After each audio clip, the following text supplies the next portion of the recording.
आज आपण नवरात्र स्पेशल कुरकुरीत असा डोसा कसं करायचं ते बघणार आहोत। नमस्कार, मी विद्या स्वाद फॅमिलीमध्ये तुम्हा सर्वांचं स्वागत आहे। तर या ठिकाणी डोसा बनवण्यासाठी सर्वात आधी मी इथं 1 वाटी भगर घेतली, म्हणजे 200 ग्रॅम भगर आहे। जेवढी भगर घेतली त्याच्या निम्म साबुदाणा घ्यायचा आहे। 1 ग्लास पाणी घालूया आणि याला रात्रभर म्हणजे 7 ते 8 तास आपण हे भिजायला ठेवूया। तर या ठिकाणी 7 ते 8 तास झालेले आहेत। आपलं भगर आणि शाबू आहे ते व्यवस्थित असं भिजलेलं आहे। तर यामधलं पाणी काढून टाकूया।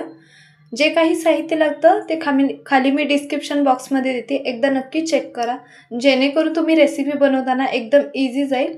तर हे मिक्सरच्या जारमध्ये टाकूया आणि एकदम बारीक पेस्ट करायची, होता होईल तेवढं आपल्याला बारीक करून घ्यायचं आहे। हे बारीक करताना तुम्हाला हवा असेल तर एक अर्धी वाटी दही घातलात आंबटपणा येण्यासाठी तरी चालेल। तर बघू शकता एकदम पातळ असं पीठ बनवून घेतलेलं आहे मी। तर ज्या डब्यामध्ये भिजू घातलं होतं त्याच्यामध्येच हे काढून घेते। तर त्याच्यानंतर ना चवीपुरतं मीठ टाकूया आणि सर्व मिक्स करूया। तर हे परफेक्ट असं बॅटर आपलं तयार झालं आहे। तर आता हे साईडला ठेवून घेऊया।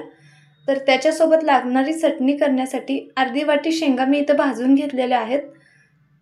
5 ते 6 हिरवी मिरची यामध्येच टाकूया, अर्धा चमचा जिरे, चवीपुरतं मीठ टाकूया आणि पहिल्यांदा आपण हे थोडंसं वाटून घेऊया आणि त्याच्यानंतर ना थोडंसं पाणी ॲड करायचं, म्हणजे अर्धा कप पाणी ॲड करून हे मी बारीक करून घेतलं।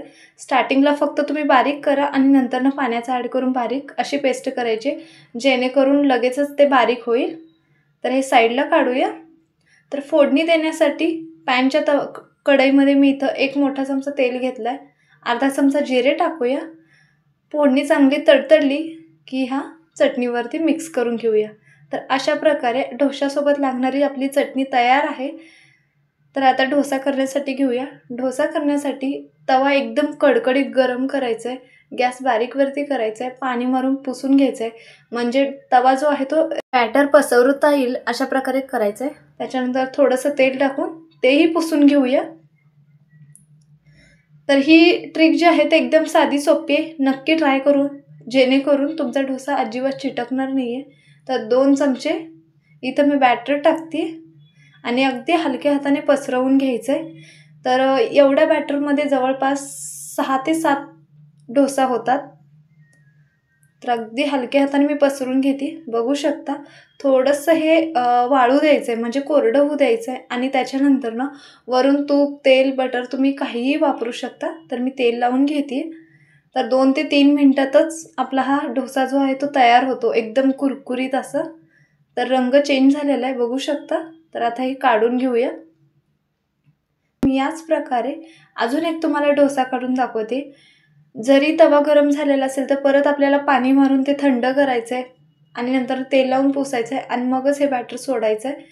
गॅस मंद आचेवरती करून डोसा तयार करून घ्यायचा आहे। तर अशा प्रकारे बघू शकता नवरात्र स्पेशल उपवासासाठी झटपट असा आपला डोसा आणि चटणी तयार आहे। एकदम गोल्डन ब्राऊन कलर आलेला आहे आणि कुरकुरीत झालेला आहे। तर यामधला तुम्हाला एक तोडून दाखवते कशा प्रकारे हा झालेला आहे आतून आणि बाहेरच्या साईडने। माझे जर व्हिडिओ आवडत असतील तर नक्की चॅनल लाईक, शेअर आणि सबस्क्राईब करा। कमेंट्स बॉक्समध्ये नक्की सांगा व्हिडिओ कसा वाटला।